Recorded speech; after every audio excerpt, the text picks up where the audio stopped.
इस एपिसोड की शुरुआत में मित्सुरी जो हाकुटेन से गेन्या और नेजुको को छोड़ने के लिए कहती है। जो हाकुटेन मित्सुरी को चुप रहने के लिए कहता है। वो कहता है, मुझे केवल एक ही इंसान ऑर्डर दे सकता है। ये सुनकर मित्सुरी को गुस्सा आ जाता है और वो सोचती है, इसे देखो, ये मेरे छोटे भाई के जितना बड़ा है और मुझसे कैसे बात कर रहा है। फिर मित्सुरी को याद आता है कि डीमन जैसे दिखते हैं वो उससे कई ज्यादा बड़े होते हैं, उनकी एज को पता नहीं लगाया जा सकता। फिर भी मित्सुरी को जो हाकुटेन की बात पसंद नहीं आती है। इसके बाद जो हाकुटेन अपने 2 ट्री ड्रैगन का यूज करता है। पहला dragon sonic scream attack use करता है और दूसरा ड्रैगन थंडर अटैक करता है। इसे देखकर तांजीरो डर जाता है, पर मित्सुरी बड़ी ही आसानी से लव ब्रीदिंग का 3rd फॉर्म यूज करती है और अटैक को काट देती है। मित्सुरी कहती है, मुझे अब गुस्सा आ रहा है, तुम भले ही एक बच्चे जैसे दिखते हो, पर इसका मतलब ये नहीं कि मैं तुम्हें माफ कर दूंगी। मित्सुरी के हमले को देखकर तांजीरो और जो हाकुटेन दोनों चौंक जाते हैं। हमें मित्सुरी की तलवार के बारे में बताया जाता है। तांजीरो सोचता है कि मित्सुरी की तलवार बहुत तेज है, इसे अपनी आंखों से फॉलो कर पाना बहुत ही ज्यादा कठिन है। तांजीरो सोचता है ये कितनी फ्लेक्सिबल है, इसीलिए और भी ज्यादा तेज है। जब मित्सुरी इसे यूज करती है तब ये और भी ज्यादा सुंदर लगती है।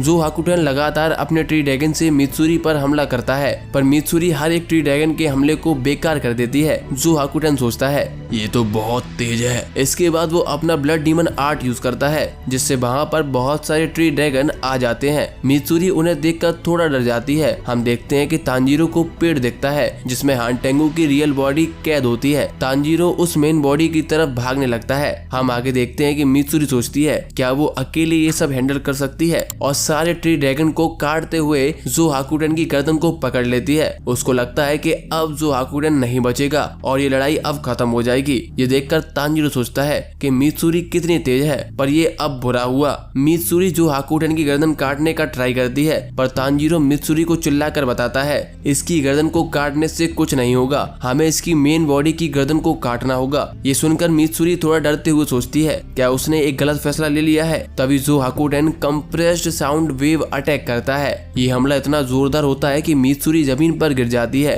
मित्सुरी को बिल्कुल भी होश नहीं रहता है। जो हाकुटेन देखता है कि मित्सुरी अभी भी जिंदा है। ये देखकर वो चौंक जाता है। जो हाकुटेन मन ही मन कहता है, क्या इस लड़की ने अपनी मसल्स को टाइट कर लिया था जिसकी वजह से ये बच गई? ऐसा कैसे हो सकता है? इस हमले से हर कोई नहीं बच सकता। ये जैसी दिखती है उसके हिसाब से इसकी मसल्स बहुत ही ज्यादा ताकतवर है। चलो अच्छा है, मैं जितने स्ट्रॉन्ग इंसान को खाऊंगा मेरी पावर भी उतनी स्ट्रॉन्ग हो जाएगी, पर मुझे सबसे पहले इसके दिमाग को बाहर निकालना पड़ेगा। ऐसा सोचकर डीमन मित्सुरी को एक पंच मारने के लिए जाता है। अगले सीन में हमें मित्सुरी का पास्ट दिखाया जाता है, जहाँ पर एक लड़का मित्सुरी से कहता है तुमसे कोई भालू, सुअर या सांड शादी करेगा? तुम्हारे बालों का रंग भी बहुत अजीब है, अगर मैं तुमसे शादी कर लूंगा तो हमारे बच्चों के बाल बहुत ही रंग बिरंगे हो जाएंगे। ये बोलकर वो लड़का मित्सुरी को शादी करने के लिए मना कर देता है और वहाँ से चला जाता है। उस समय मित्सुरी की उम्र 17 साल होती है। मित्सुरी बचपन से ही बहुत ज्यादा ताकतवर होती है। जब उसकी मम्मी प्रेग्नेंट थी और वो 1 साल 2 महीने की थी, तब उसने अपनी मम्मी की हेल्प करने के लिए 4 किलो का पत्थर को बड़ी आसानी से उठा लिया था। मित्सुरी की मम्मी बहुत ही शांत स्वभाव की थी, पर उस दिन वो पहली बार चौंक गई थी। हमें आगे बताया जाता है कि जब मित्सुरी छोटी थी तो उसे खाना बहुत ही ज्यादा पसंद था।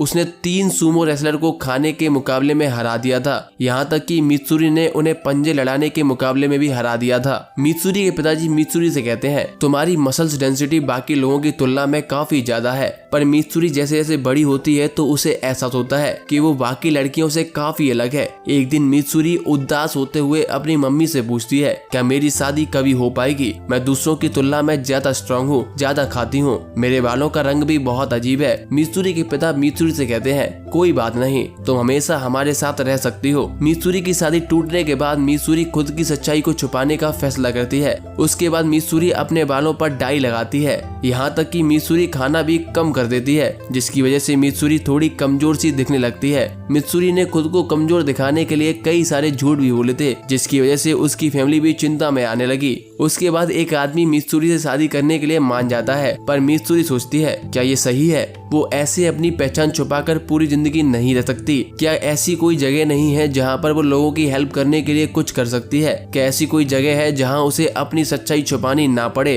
क्या कोई है जो उसे ऐसे ही प्यार करेगा? ये सही नहीं है, मैं झूठ नहीं बोल सकती हूँ। उसके बाद हम प्रेजेंट में आते हैं। मित्सुरी को होश आ जाता है। वो देखती है कि तांजीरो, गेन्या और नेजुको जो हाकुडन के अटैक से मित्सुरी को बचा रहे हैं। मित्सुरी सोचती है क्या मैं बेहोश हो गई थी? तांजीरो गेन्या से कहता है हमें मित्सुरी को बचाना ही होगा, ये हमारी आखिरी उम्मीद है। इसके बाद सभी लोग मित्सुरी को उठाकर भागना शुरू कर देते हैं। तांजीरो आगे कहता है जब तक मित्सुरी जिंदा है तब तक हम जीत सकते हैं, चलो हम मित्सुरी को बचाएं। जो हाकुडन ये सुनकर कहता है ये क्या बेहुदा हरकत है, और एक जोरदार बिजली का हमला करता है जिससे आसपास की जमीन के टुकड़े हो जाते हैं। जो हाकुडन आगे सोचता है क्या मैंने उन्हें मार दिया? हम आगे देखते हैं मित्सुरी रोते हुए सभी लोगों से शुक्रिया कहती है। वो कहती है मैंने एक हाशिरा होने के बाद भी सब कुछ बेकार दिया, मैं अपने साथियों को मरने नहीं दे सकती हूँ। डीमन स्लेयर कोर मेरे लिए बहुत ही जरूरी जगह है, मुझे कोई फर्क नहीं पड़ता चाहे मेरे सामने एक अपर रैंक डीमन ही क्यों ना हो, मैं बुरे लोगों से बिल्कुल भी हार नहीं सकती हूँ। तैयार हो जाओ, मैं अब सीरियस होने वाली हूँ। अगले सीन में हम देखते हैं कि मास्टर कागाया मित्सुरी की तारीफ करते हुए कहते हैं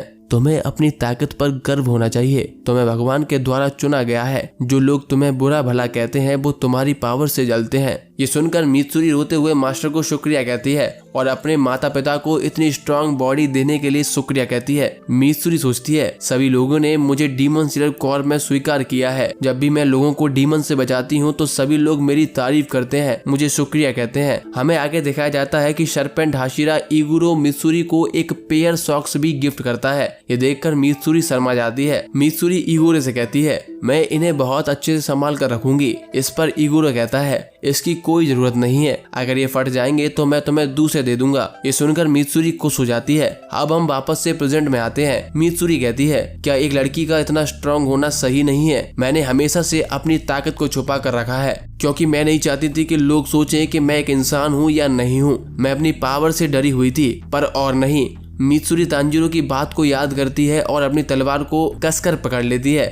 इसके बाद मित्सुरी सभी से कहती है तुम अब चिंता मत करो, सब कुछ मुझ पर छोड़ दो, मैं तुम लोगों को इस डीमन से बचाऊंगी। जो हाकुटेन फिर से अपने ट्री ड्रैगन से हमला करता है पर मित्सुरी सभी ड्रैगन को एक एक करके काटना शुरू कर देती है। वो तांजीरो, गेन्या और नेजुको से कहती है मैं इसे कैसे भी करके संभाल लूंगी, तुम लोग जाकर हानटेंगू की मेन बॉडी को ढूंढकर खत्म कर दो। मित्सुरी अपनी दिल की धड़कन और ब्लड को और तेज से पंप करने लगती है जिससे वो तेजी से सभी ट्री ड्रैगन को एक एक करके काटने लगती है। इसका फायदा उठाकर तांजीरो, नेजुको और गेन्या हानटेंगू की मेन बॉडी को मारने के लिए निकल जाते हैं। जो हाकुटेन उन्हें देख लेता है। उसके बाद से जो हाकुटेन एक ट्री ड्रैगन उनकी तरफ भेजता है पर मित्सुरी उसे भी काट देती है। मित्सुरी कहती है मैंने कहा था कि मैं उन्हें बचाऊंगी, मैं तुम्हें उनके पीछे नहीं जाने दे सकती। गेन्या तांजीरो से रियल हानटेंगू का पता लगाने के लिए कहता है। तांजीरो अपनी सूंघने की शक्ति का यूज करके उस पेड़ का पता लगा लेता है जहाँ पर हानटेंगू की रियल बॉडी कैद होती है। तांजीरो सोचता है कि हमें जल्दी से जल्दी हानटेंगू की रियल बॉडी का सर काटना होगा। उधर जो हाकुटेन सोचता है इस लड़की की स्पीड अचानक से इतनी तेज कैसे हो गई। उसके बाद हमें मित्सुरी की गर्दन पर डीमन स्लेयर मार्क दिखाया जाता है जिसकी वजह से मित्सुरी बहुत ज्यादा स्ट्रांग हो जाती है। जो हाकुटेन सोचता है क्या ये मार्क पहले से ही मित्सुरी की गर्दन पर था?